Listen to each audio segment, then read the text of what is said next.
September 9, 1552. Northern Hungary. Captain István Dobó pressed a brass telescope against his eye and watched the distant plain transform. What appeared as a dark smudge on the horizon wasn't weather. It was an approaching catastrophe. 40,000 men, perhaps more. The vanguard cavalry moved in perfect formation, their armor catching fragments of morning light. Behind them stretched columns of infantry that seemed to have no end, snaking back across the landscape for miles. And then came the siege train. Massive bronze cannons hauled by teams of oxen, each weapon requiring 50 men just to position. Dobó lowered the telescope. His hands remained steady, but his mind performed the calculations every experienced soldier dreads. 2,000 defenders stood within these walls. 40,000 were coming to destroy them, 20-1. Captain. The voice belonged to Lieutenant Ferenc Zoltán, young and working hard to mask his terror. What are our orders? Dobó turned to face his officers. Men he'd trained alongside, fought with, trusted completely. They looked at him the way drowning men look toward a rope. We hold, Dobó said quietly. We hold until there's nothing left to hold with. And if they break through, we make them pay for every inch of ground. Before we continue, understand what was at stake. Inside Eger Castle, 800 soldiers, 1,200 civilians, women, children, priests, refugees with nowhere else to run. They faced the most powerful military machine on Earth with 3 months of food if rationed carefully, 42 cannons, most cracked or obsolete, walls untested in a real siege for a generation. What they did have was István Dobó, a man who'd spent 3 years preparing for a battle everyone said would never come. It came. Dobó walked the ramparts, passing soldiers checking their muskets, women hauling ammunition from the armory, children too young to comprehend what approached. He stopped at the southern bastion and stared at the advancing horde. Somewhere in that mass of steel and silk rode Ali Pasha, the Ottoman commander, a veteran of a dozen sieges who had never failed to take a fortress. Dobó had studied the reports. He knew what Ali Pasha did to cities that resisted. The slaves, the executions, the heads mounted on pikes as warnings. He knew, and he stayed. Send word to every station, Dobó commanded. All civilians to the inner keep. All soldiers to their positions. No one fires until I give the order. Sir, should we attempt to negotiate? Zoltán asked. Dobó looked at the boy, 19 years old, son of a Budapest merchant, barely old enough to shave. There's nothing to negotiate. They want this castle. We won't surrender it. So we're going to teach them what it costs to take something from Hungarians. He turned and walked toward the command tower, boots echoing on stone that had stood for 2 centuries. In 6 weeks, that stone would be drenched in blood. In 6 weeks, the name Eger would be carved into history. But on this morning, István Dobó simply watched the empire come to swallow him whole and decided, as he'd decided every day for 3 years, that he would not run. The Ottoman army reached the edge of cannon range and stopped. 40,000 men waiting, 2,000 souls refusing to break. The siege was about to begin. To understand what Dobó faced, you need to understand what the Ottoman Empire had become by 1552. This wasn't a confederation of tribes. This was the most sophisticated military power on the planet. An empire stretching from the Persian Gulf to Vienna's gates, from Arabian deserts to the Danube River. At its head sat Sultan Suleiman the Magnificent, and the title was earned. 32 years on the throne. 32 years of conquest. 1521. Belgrade fell, the gateway to Hungary captured after a 3-week siege. 1522, Rhodes fell. The Knights Hospitaller, who'd held the island for 2 centuries, surrendered after 6 months of bombardment. 1526. Mohacs. The Hungarian army met Suleiman in open battle and was annihilated. 20,000 Hungarians dead in 2 hours. King Louis II drowned fleeing the battlefield. The kingdom shattered. 1541. Buda fell. The capital of Hungary occupied. The country split into 3 pieces, Ottoman territory in the south, Habsburg-controlled west, and a narrow strip of independent Hungarian territory between them. Eger sat in that strip, a fortress town on the frontier.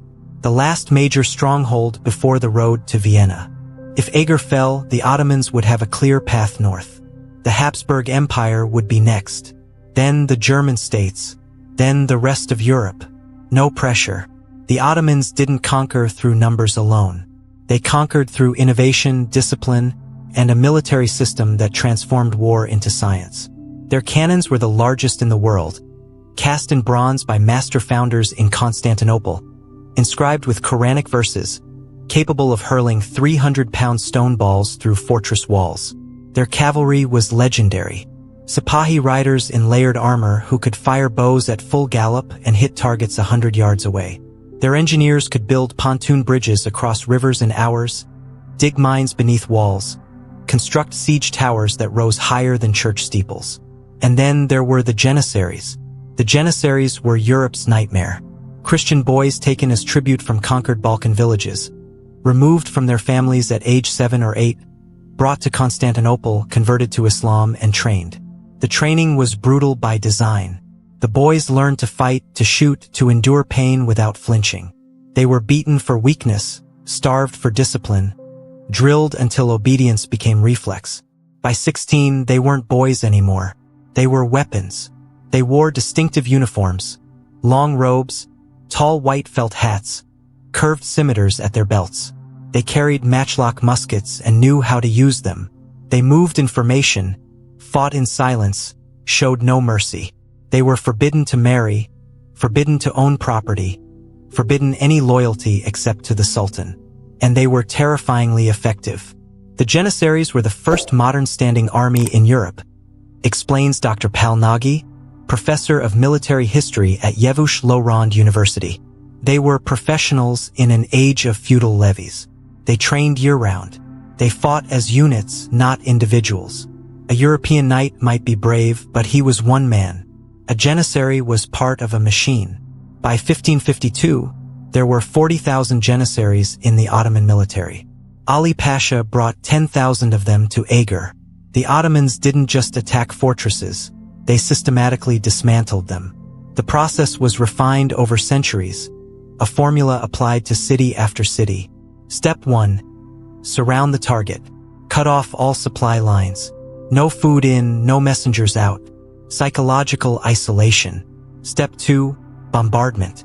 Position cannons just outside musket range and fire day and night until the walls crack.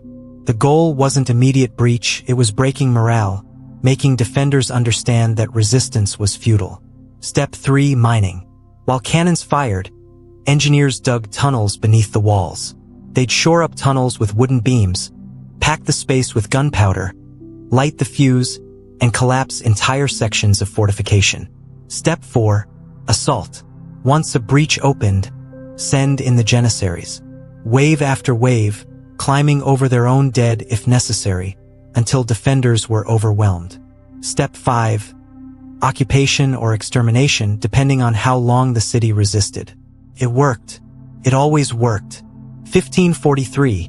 The Ottomans besieged Székesfehérvár, the ancient coronation city of Hungarian kings. The garrison held 17 days. Then the walls fell. Every defender was executed. 1544. They took Visegrad. 8 days. Same result. 1548. They took Temesvar. The siege lasted a month. When it ended, the Ottoman commander had Hungarian officers skinned alive and their hides stuffed with straw as trophies. The message was clear. Surrender early, live, resist and suffer. Eger knew the message.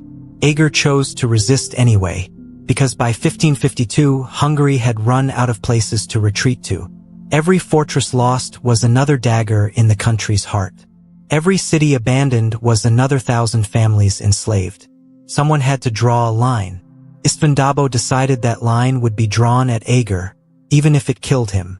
István Dobó was born in 1502 in the village of Ruska in the Carpathian foothills. He wasn't nobility. His father was a minor landholder, a man who owned a few fields, a stone house, and not much else. Dobó grew up working the land, learning to ride, learning to shoot, learning the skills every Hungarian boy learned because the frontier was always dangerous. When he was 16, Ottoman raiders swept through Ruska. They came at night, burning homes, stealing livestock, dragging villagers away in chains. Dobó's father grabbed a sword and ran into the street. He killed one raider before a scimitar took his head off. Dobó and his younger brother hid in a root cellar while their house burned above them. They survived. Their father didn't. Their home didn't. Dobó walked to the nearest garrison town the next morning and enlisted.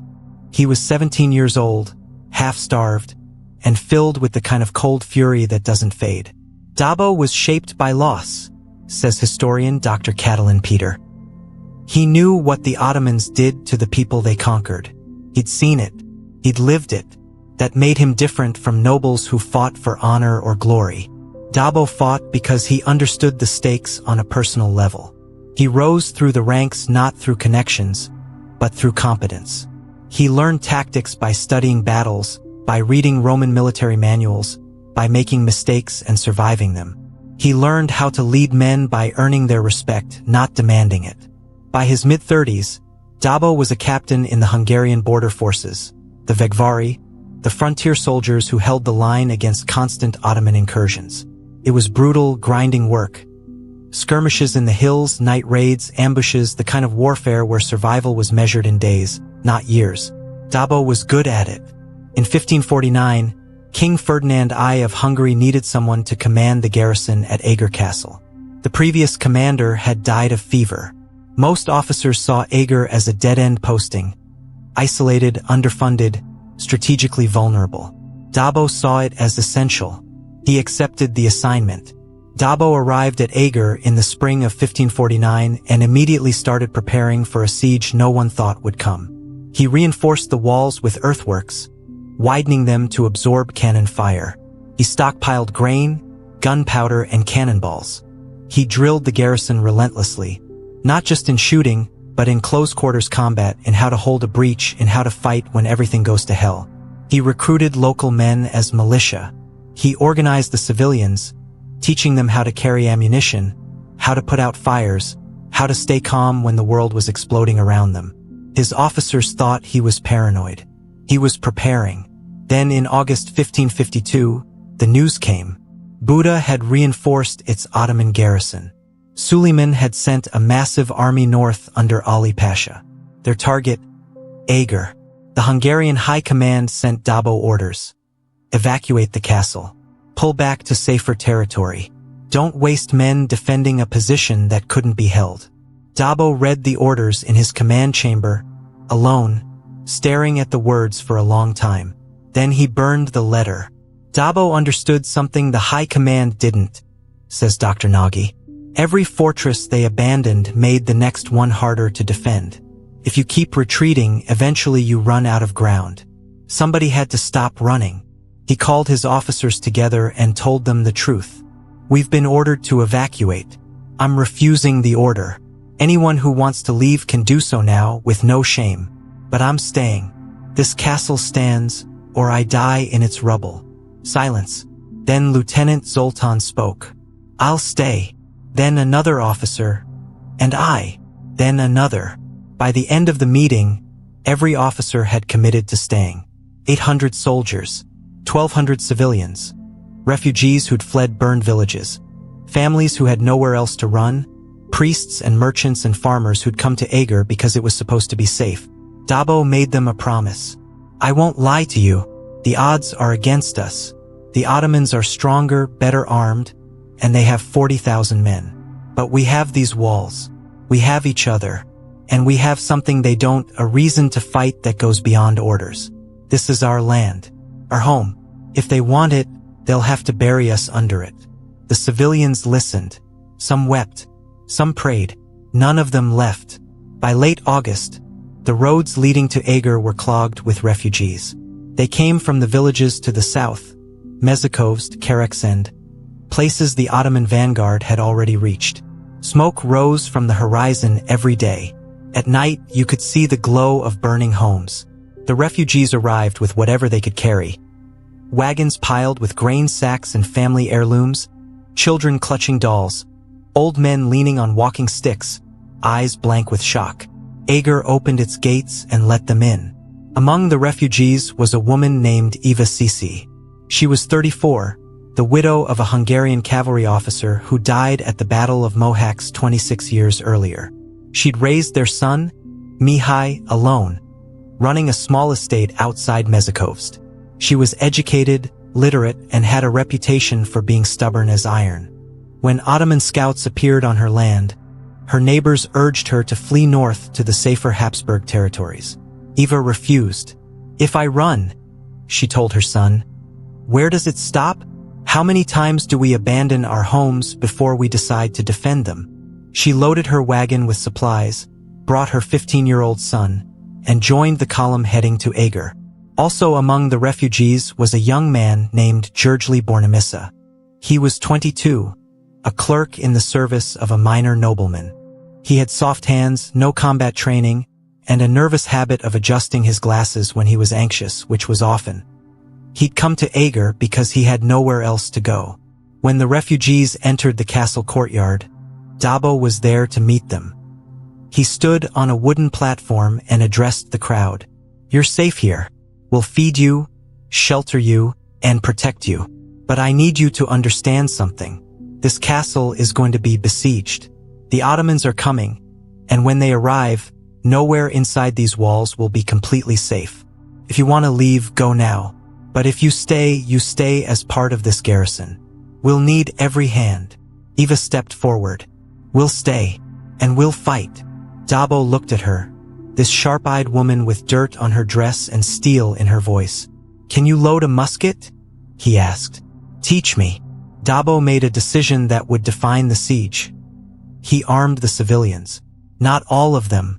Children and the elderly were assigned to safer tasks, carrying water, tending the wounded. But anyone capable of lifting a weapon was trained to use it. The men were formed into auxiliary units, assigned to repair walls, haul ammunition, and reinforce regular soldiers during assaults. The women were organized into support crews, preparing food, managing supplies, caring for the injured. But some of the women wanted more. Eva Sisi approached Dobó directly. "We're not asking to stand on the front line," she said. "But if the walls are breached, if the soldiers fall, we need to know how to defend ourselves. Give us weapons. Teach us to fight." Dobó hesitated. It wasn't that he doubted their courage. It was that he'd seen what happened in sieges. He'd seen what the Ottomans did to women captured in fallen cities. But Eva didn't flinch. "We know the risks, Captain. We'd rather die fighting than wait to be taken." Dobó nodded slowly. "All right. Report to the armory at dawn." Over the next 2 weeks, Eger transformed. Women learned to load and fire matchlock muskets. They practiced hauling heavy cauldrons of boiling water to the walls. They were taught to recognize the sound of mining beneath the foundations, to watch for siege towers, to stay low when arrows filled the sky. György Bornemisza, the nervous clerk, volunteered to help dig defensive trenches. He'd never done manual labor in his life. His hands blistered and bled. He kept digging. Children were assigned to carry stones to the walls, ammunition for when defenders ran out of everything else. The elderly prepared bandages, sharpened blades, kept the kitchens running. The castle became a single organism, every person a vital part. Dobó walked the walls every evening, watching his people work. He saw Eva Sisi practicing with a musket, her jaw set in concentration. He saw Bornemisza stumbling under the weight of a basket of rubble, refusing help. He saw soldiers teaching farmers how to hold a spear, how to stand in formation, how to trust the man beside you. And he felt something he hadn't felt in years, hope. Not that they would win. He was too experienced to believe that, but hope that whatever happened, these people would not go quietly. On September 8, 1552, the last refugee column arrived. The gates were sealed. The watchtowers reported movement on the southern horizon. Dobó stood on the eastern wall, looking out at the empty plain, and waited. The next morning, the horizon turned black. The Ottomans had arrived. The Ottoman force that surrounded Eger in September 1552 was commanded by Ali Pasha, the Pasha of Buda, and Kara Ahmed Pasha. Ali Pasha had served in multiple campaigns across the Ottoman Empire, sieges in Persia, military operations in the Balkans, administration of Ottoman-controlled Hungary. He was methodical, patient, and accustomed to success. Historical records suggest Ali Pasha did not initially view Eger as a significant challenge. The fortress was isolated, lightly garrisoned, cut off from reinforcement. Ottoman intelligence estimated the garrison at fewer than 1,000 soldiers. By comparison, Ali Pasha commanded approximately 40,000 troops, 10,000 janissaries, 15,000 provincial cavalry, and substantial contingents of engineers, sappers, and artillery specialists. The Ottoman siege train included heavy bronze cannons capable of firing stone projectiles weighing up to 300 pounds. These guns had demolished fortress walls across Europe, Asia, and North Africa. Ottoman siege doctrine in this period was highly developed, explains Dr. Gabor Agostin, professor of history at Georgetown University and specialist in Ottoman military history. They didn't rush. They systematically isolated the target, destroyed its defenses through bombardment and mining, then overwhelmed it through coordinated assault. The process had been refined over centuries. On September 10, 1552, Ali Pasha sent an envoy to the gates of Eger under a flag of truce. The message was standard Ottoman procedure: surrender the fortress immediately and the garrison would be granted safe passage. Refuse and face total annihilation. István Dobó's response, recorded in contemporary Hungarian chronicles, was brief: the fortress would not surrender. The envoy returned to the Ottoman camp. Ali Pasha gave the order to begin bombardment. On September 11, 1552, the Ottoman artillery opened fire. The sound was unlike anything most defenders had experienced. The heavy cannons produced a deep, earth-shaking boom that could be heard for miles. The projectiles, massive stone balls, screamed through the air and struck the castle walls with devastating force. When a 300-pound stone ball hits a medieval fortification, the impact creates shock waves that radiate through the masonry. Mortar cracks, stones shift, entire sections of wall can collapse inward.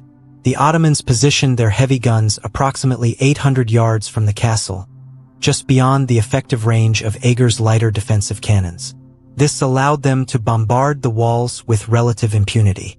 The Hungarian guns at Eger were mostly smaller caliber pieces, suitable for anti-personnel work but not for counter-battery fire at that range, notes Colonel Voss.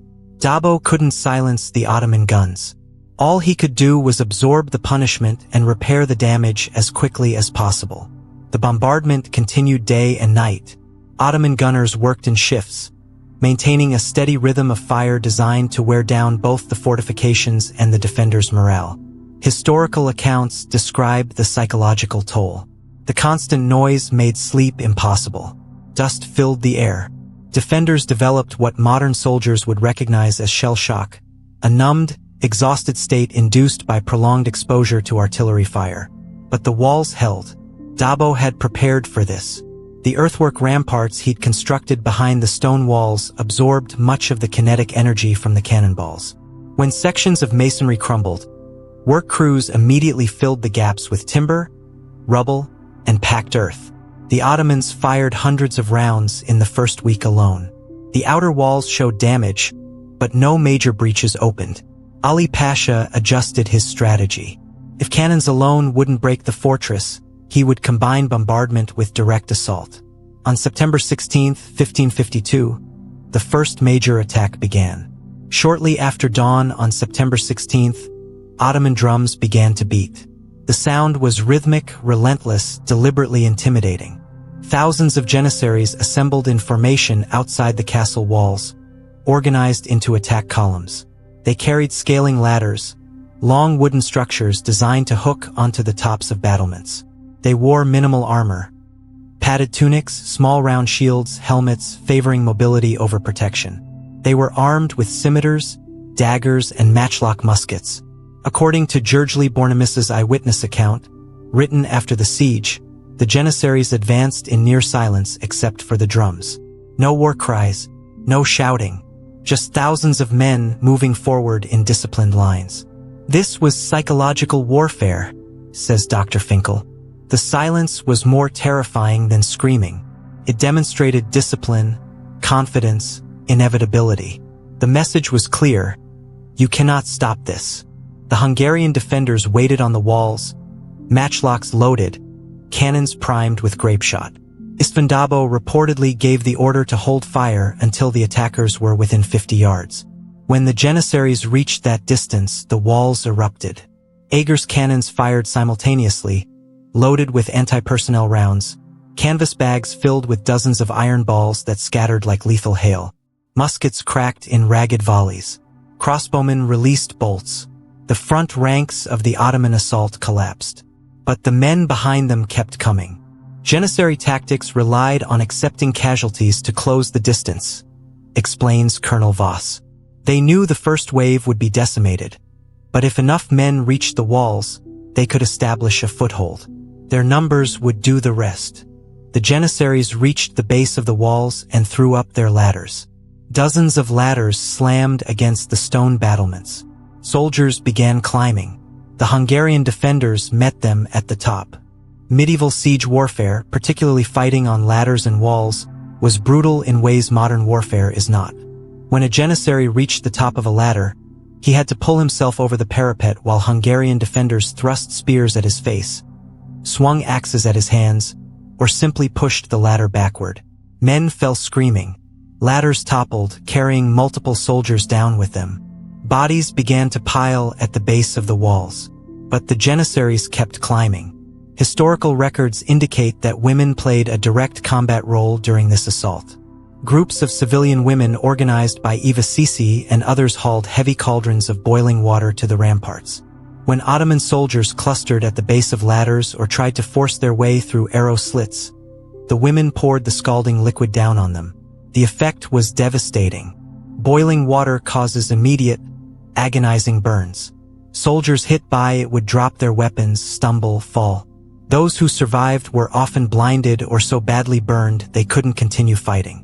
The use of boiling liquids in siege defense was common in this period, notes Dr. Agustin. What made Eger unusual was the scale and organization.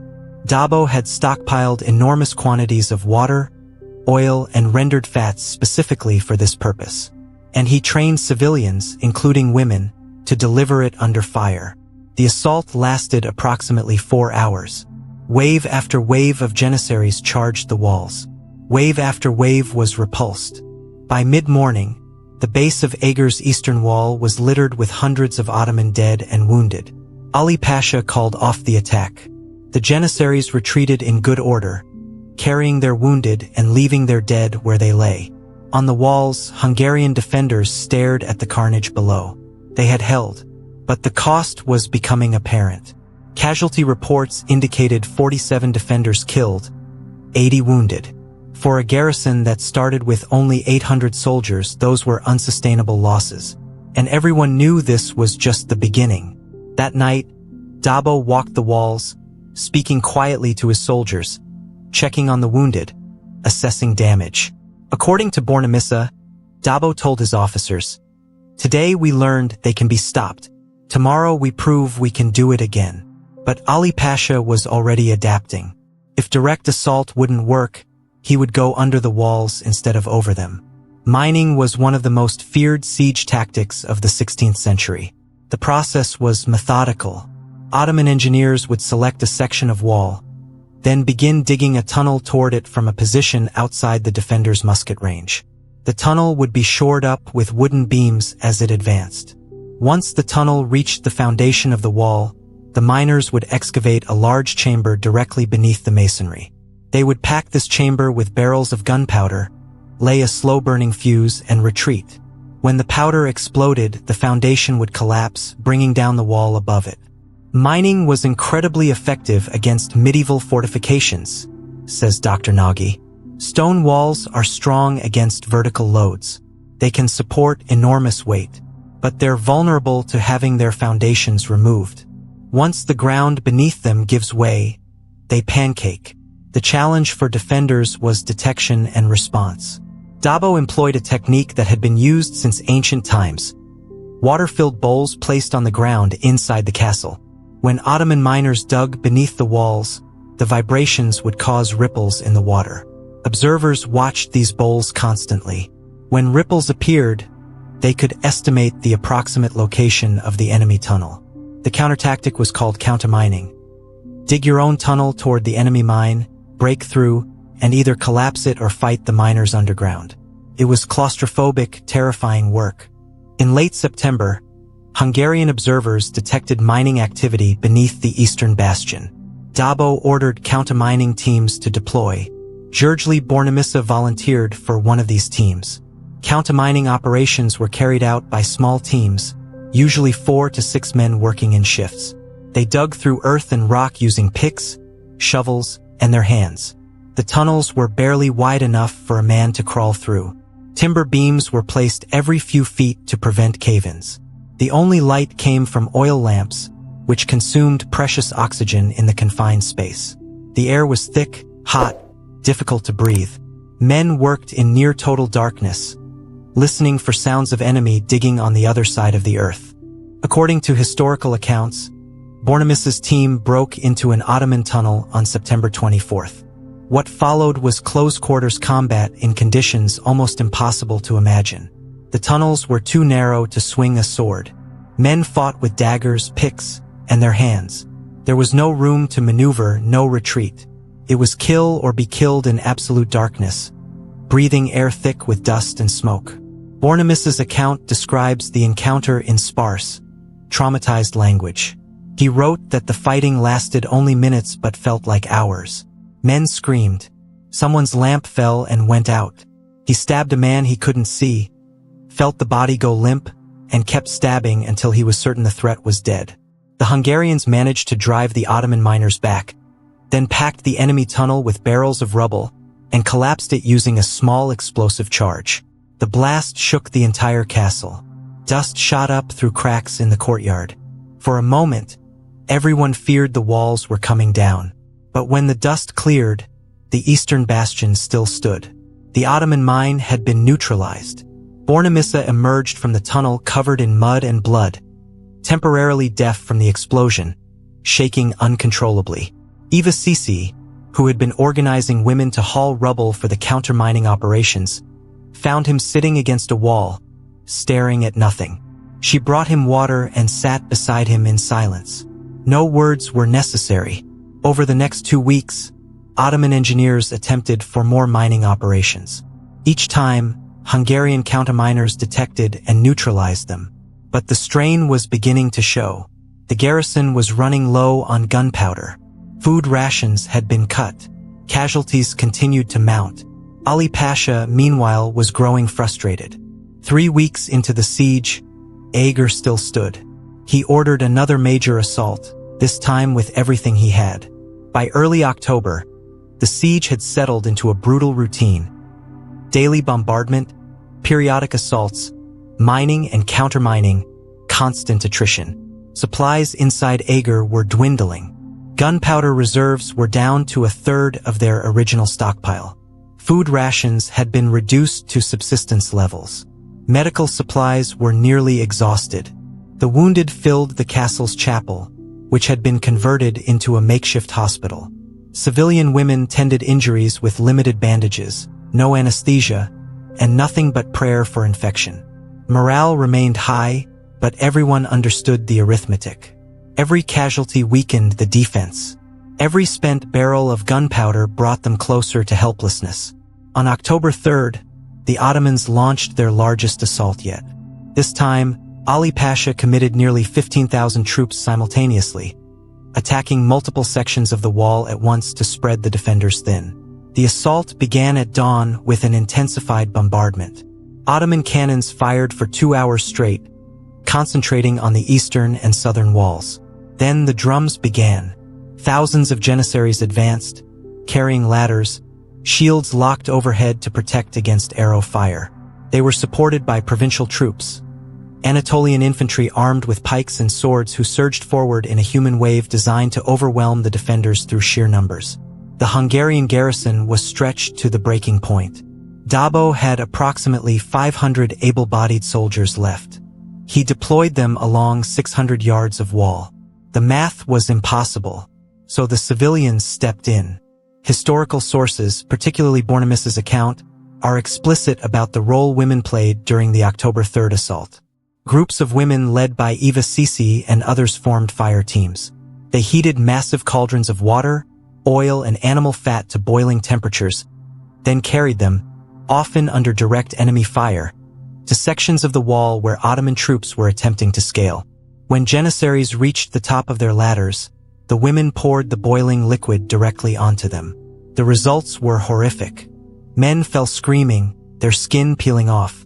Those who survived were often blinded or so badly burned they went into shock. But the tactic worked. It broke assault after assault.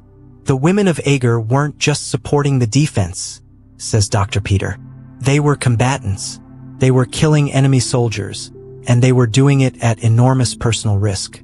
Ottoman archers specifically targeted them once they realized what was happening. One recorded incident describes a woman named Ilona who was struck by an arrow while carrying a cauldron to the wall. She fell, spilling the boiling oil, which severely burned 2 other women nearby. All 3 died within hours. But the attacks continued. Another documented event involves a woman who was grabbed by a janissary who had reached the top of the wall. According to accounts, he tried to pull her over the parapet as he fell backward off his ladder. She went over the edge and fell 30 feet to her death on the rocks below. The brutality was total. There were no safe positions. No one was exempt from danger. By midday, the eastern wall was slick with blood, oil, and debris. Bodies, Ottoman and Hungarian alike, lay piled at the base. The air reeked of gunpowder, burning flesh, and death. But the walls held. At approximately 2 p.m., Ali Pasha called off the assault. The Ottomans had suffered massive casualties. Estimates suggest over 2,000 killed or wounded in a single day. Eger's losses were also severe. 93 defenders dead, over 100 wounded. That night, Eva Sisi sat alone on the steps of the chapel, staring at her hands. They were badly burned from handling hot cauldrons. The skin was blistered and peeling.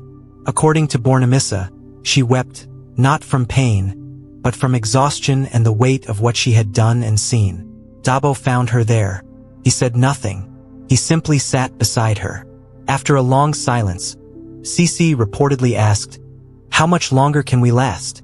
Dobó's response, as recorded by Bornemissa, "As long as we must." But privately, Dobó knew the truth. Eger was running out of time. By mid-October, István Dobó faced a critical problem. His garrison was exhausted. Ammunition was running critically low. Food supplies were nearly depleted. The Ottoman bombardment had created multiple weak points in the walls that could not be fully repaired. He couldn't win through strength. The Ottomans still outnumbered him 20-1. But he could win through deception. Dobó ordered a series of carefully orchestrated measures designed to convince the Ottomans that Eger was stronger than it actually was. First, he had his soldiers conduct false troop movements at night. Small groups of men would march past torches in repetitive loops, creating the illusion of reinforcements arriving from the north. Second, he ordered all remaining cannons to fire coordinated volleys at regular intervals throughout the night, not at specific targets, but simply to make noise and create the impression of a well-supplied arsenal. Third, he had the garrison sing, loudly, war hymns, folk songs, anything that projected confidence and defiance. The singing could be heard across the valley, reaching the Ottoman camp. This was psychological operations in the 16th century, says Dr. Nagy. Dobó understood that Ali Pasha was making decisions based on intelligence reports and observations.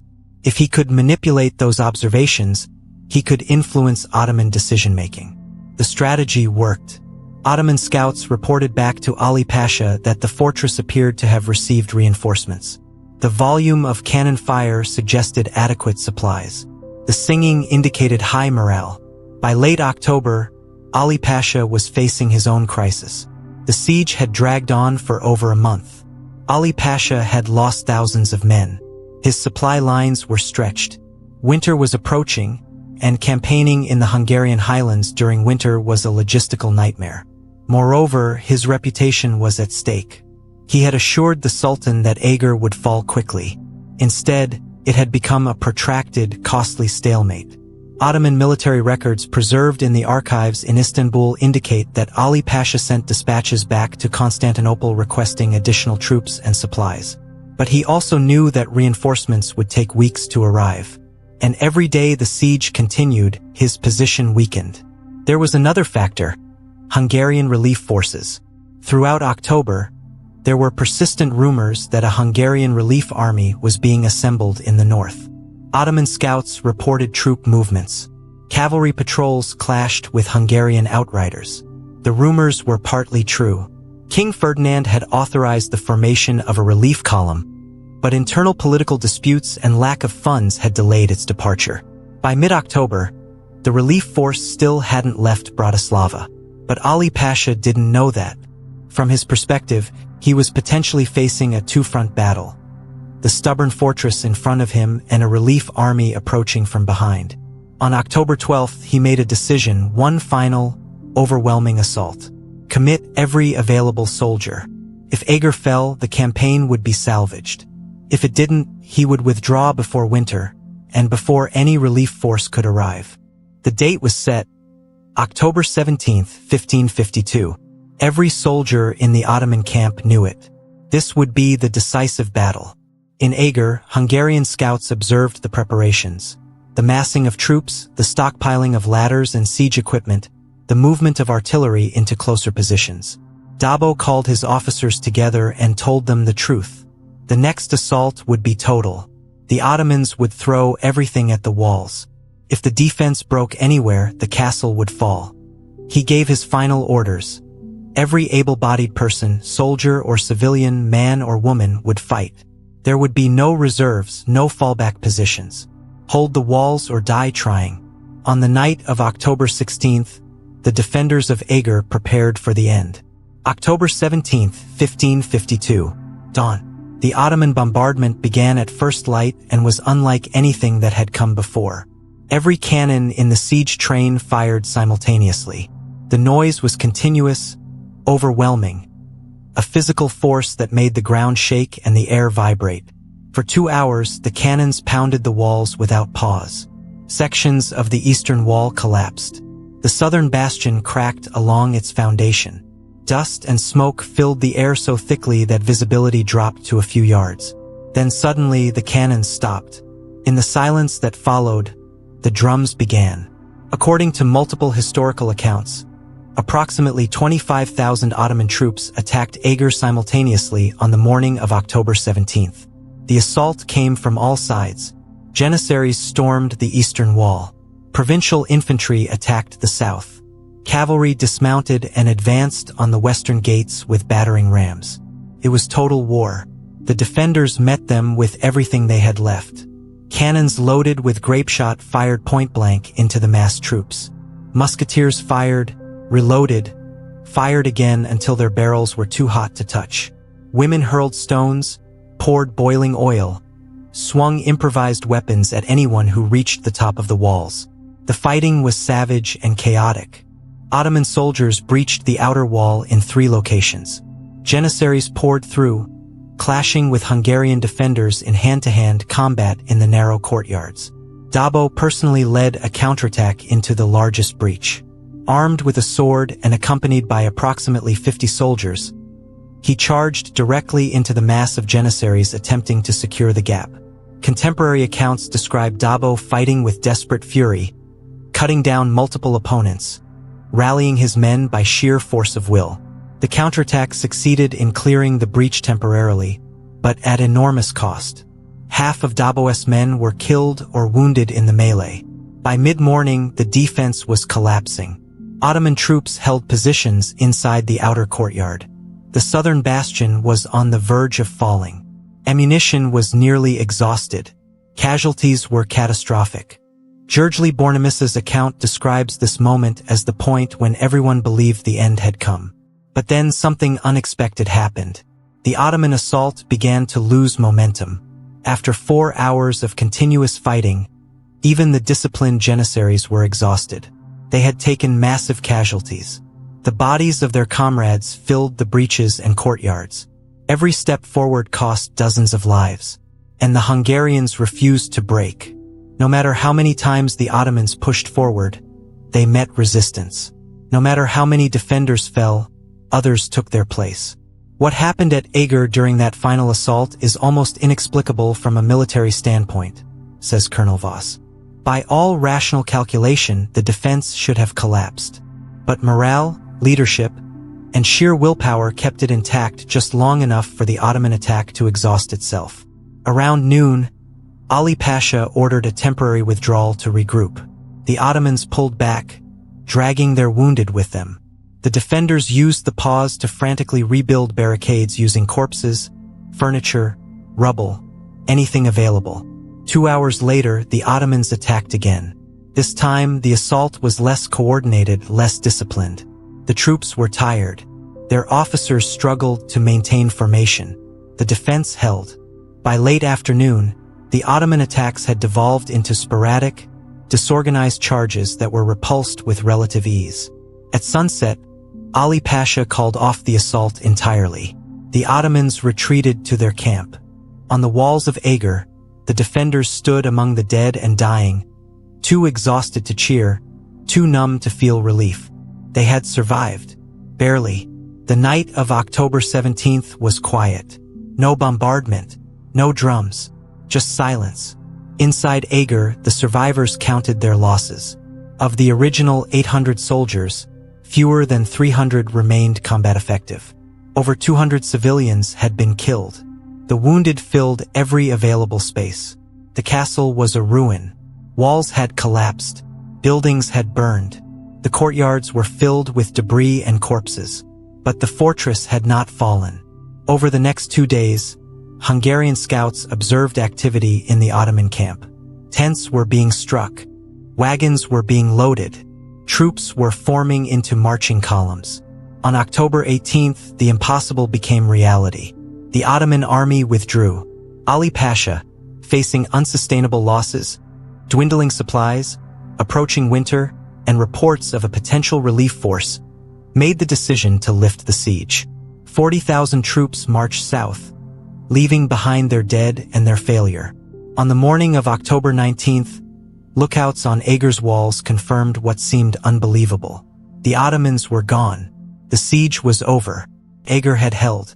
On the evening of October 17, 1552, Ali Pasha sat in his command tent and confronted a reality that no Ottoman commander wanted to face. He had lost, not in a single catastrophic battle, but through slow, grinding attrition against an opponent that refused to accept the inevitable. The casualty reports were devastating. Ottoman losses during the siege are estimated at between 8,000 and 10,000 men killed or wounded. The October 17th assault alone had cost roughly 2,000 casualties. These weren't just numbers. They were janissaries, elite troops that took years to train and could not be easily replaced. They were experienced soldiers, siege engineers, artillerymen. For the Ottoman military system, losing 10,000 men wasn't strategically crippling, explains Dr. Agustin. The empire could absorb those losses. But losing them for nothing, failing to take a minor fortress, that was a political and psychological disaster. Ali Pasha's supply situation was equally dire. The siege train had expended enormous quantities of gunpowder. Food supplies for 40,000 men, even with regular resupply caravans, were running low. And winter was approaching. There was also the persistent threat of Hungarian relief forces. While Ali Pasha's scouts had not confirmed the arrival of a major relief army, reports indicated troop movements to the north. The possibility of being caught between a fortified position and a field army was a scenario no commander wanted. On October 18th, Ali Pasha convened his senior officers.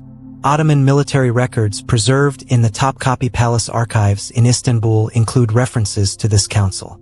While the exact details of the discussion are not recorded, the outcome is clear. Ali Pasha ordered a general withdrawal. Retreating from Eger was a humiliation, says Dr. Finkel. Not just for Ali Pasha personally, but for the Ottoman military establishment. They had thrown overwhelming force at a minor fortress and been defeated by a garrison that on paper shouldn't have lasted a week. The withdrawal began immediately. By the morning of October 19th, the Ottoman army was in full retreat southward, leaving behind burned siege equipment they couldn't transport, mass graves for their dead, and the fortress they had failed to conquer. October 19, 1552, dawned cold and gray over Eger Castle. The defenders woke to silence. For men and women who had lived under constant bombardment for 39 days, the silence was disorienting. Scouts were sent out cautiously, expecting ambush or trickery. What they found was an abandoned battlefield. The Ottoman camp was gone. Only debris remained. Broken ladders, discarded equipment, trampled earth where thousands of tents had stood. The message was relayed back to the castle. The siege was over. The Ottomans had withdrawn. Historical accounts describe the moment when this realization spread through the garrison. There was no immediate celebration, no cheering. The survivors were too exhausted, too traumatized, too overwhelmed. Georgi Bornemissa wrote that many people simply collapsed where they stood and wept, not from joy, but from the sudden release of unbearable tension. Eva Sisi reportedly climbed to the highest point of the eastern wall, looked out at the empty plain where the Ottoman army had been, and sank to her knees.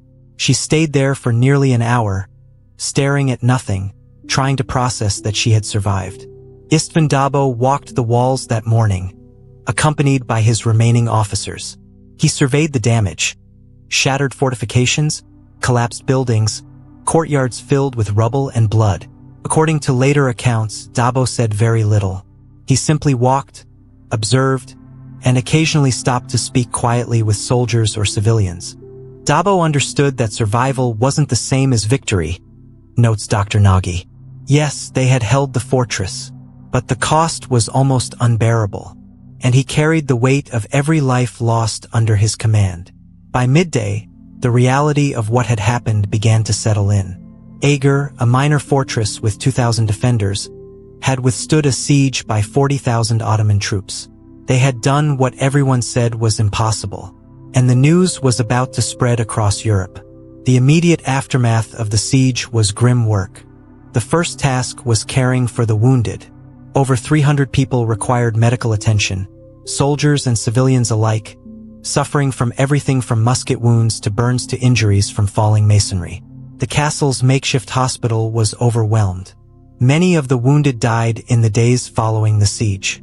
Without antibiotics or modern surgical techniques, even relatively minor injuries could become fatal. The second task was burying the dead. Final casualty figures are difficult to establish with precision, but historical sources provide estimates. Of the original 800 soldiers in the garrison, approximately 400 were killed during the siege. Another 200 were wounded, many seriously enough that they would never return to active service. Civilian casualties were equally severe. Estimates suggest that between 200 and 300 civilians died, killed by cannon fire during assaults or from disease and privation during the siege. In total, Eger lost roughly 1/3 of its population. Mass graves were dug outside the castle walls. Christian burial rites were performed over hundreds of bodies at once. The graves were marked with simple wooden crosses. The human cost of Eger was staggering, says Dr. Peter. These weren't professional soldiers who had chosen military careers. Many were farmers, craftsmen, women, and children who ended up in a siege through circumstance. And they paid with their lives. The psychological cost was equally severe. Modern historians recognize what we now call post-traumatic stress disorder in the accounts left by survivors. Bornemissa's writings show clear signs: intrusive memories, emotional numbness, hypervigilance. He described nightmares that persisted for years, flashbacks triggered by loud noises, and a profound sense of disconnection from normal life. He was not alone.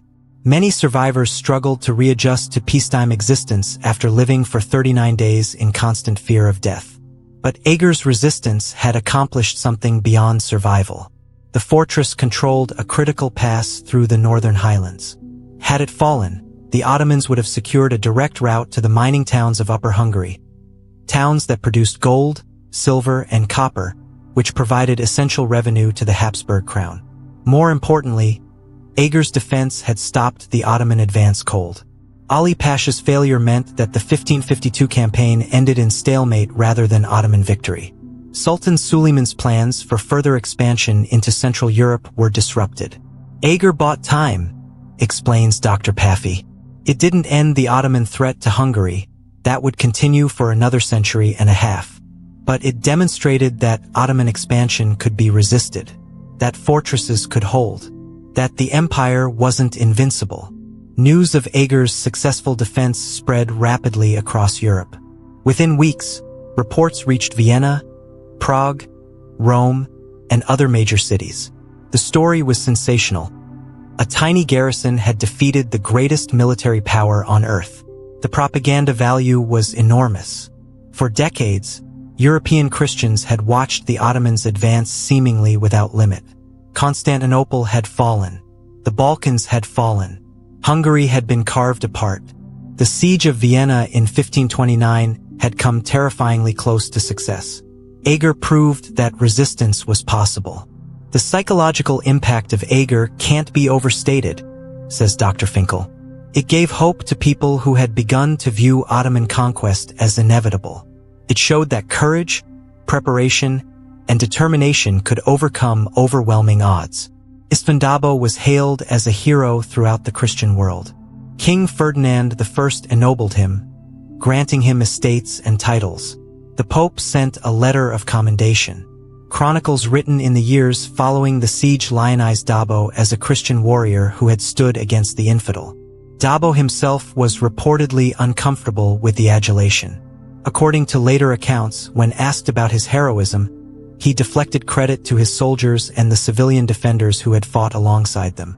"I did what was necessary," he reportedly said. "The people of Eger did the rest."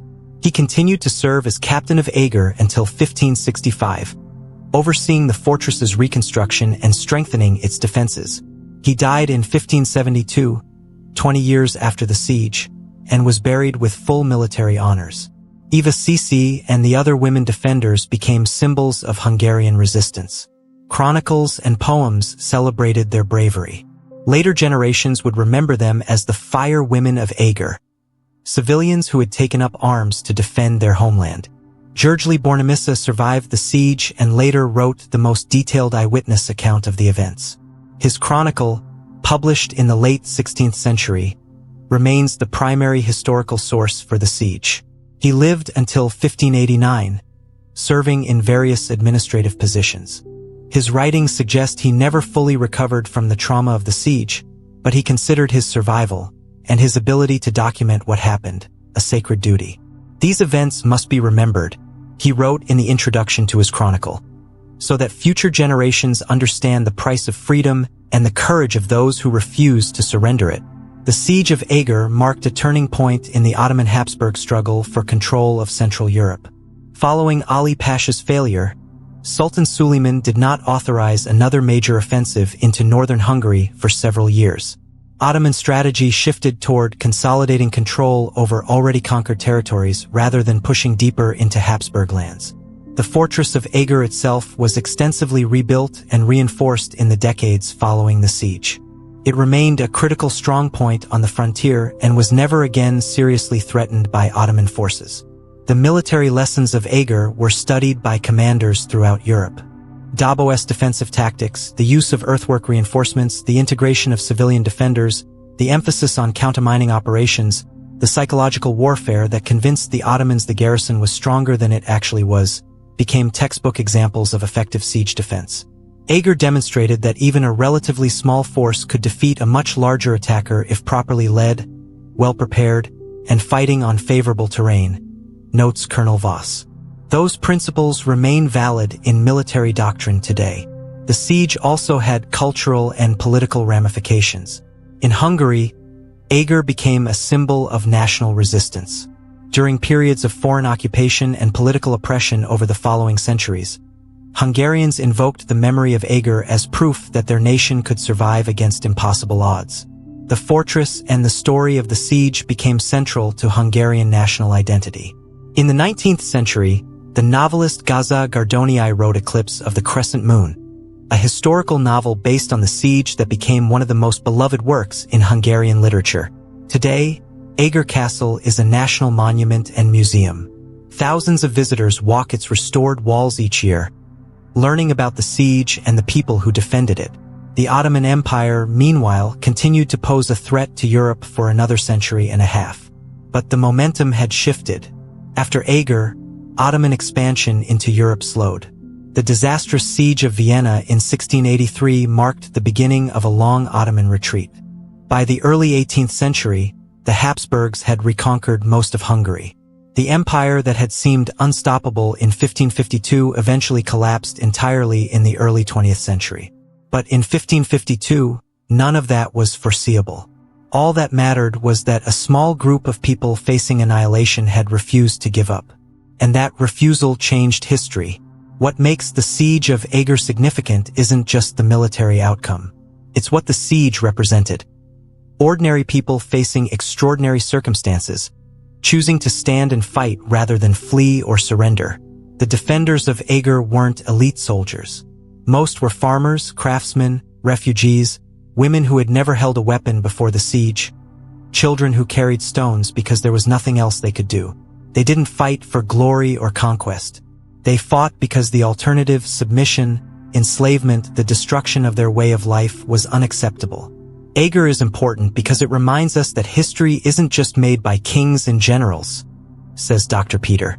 It's made by ordinary people in moments of crisis who decide that some things are worth fighting for, even when the odds are overwhelming. The siege also demonstrates the importance of leadership. István Dobó wasn't a brilliant tactician or a charismatic leader. He was competent, steady, and committed. He prepared his garrison. He made rational decisions under pressure. He didn't panic when the situation became desperate. And perhaps most importantly, he trusted the people under his command, including civilians and women, to rise to the occasion. That trust was rewarded. Leadership in crisis isn't about grand gestures, notes Dr. Nagy. It's about preparation, clear communication, and believing that people are capable of more than they think they are. Dobó embodied that. The Siege of Eger also offers a lesson about the limits of military power. The Ottoman Empire had every advantage: numbers, technology, experience, resources. By every rational calculation, they should have won. But wars aren't fought on spreadsheets. Morale matters. Terrain matters. Will matters. The Ottomans could besiege Eger. They could bombard it, mine it, assault it repeatedly. But they couldn't break the will of the people defending it. And ultimately, that made all the difference. If you were in Eger in 1552, knowing the odds, knowing what was coming, would you have stayed and fought? Or would you have fled north to safety while you had the chance? There's no right answer. It's easy to admire heroism from a distance. It's much harder to choose it when your life is on the line. But that's exactly what 2,000 people did in the autumn of 1552. They looked at an empire, calculated the odds, and decided those odds didn't matter. They held a fortress that shouldn't have held. They defeated an army that shouldn't have been defeated. And they proved that courage, preparation, and refusal to surrender can accomplish what logic says is impossible. History remembers those who stand when standing seems futile. The defenders of Eger stood. And 4.5 centuries later, we're still telling their story. That's legacy. That's what matters. The Siege of Eger wasn't just a battle.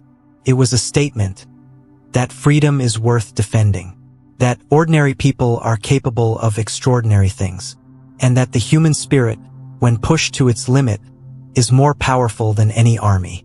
In 1552, on a fortress crag in northern Hungary, 2,000 souls proved that truth. And the world has never forgotten.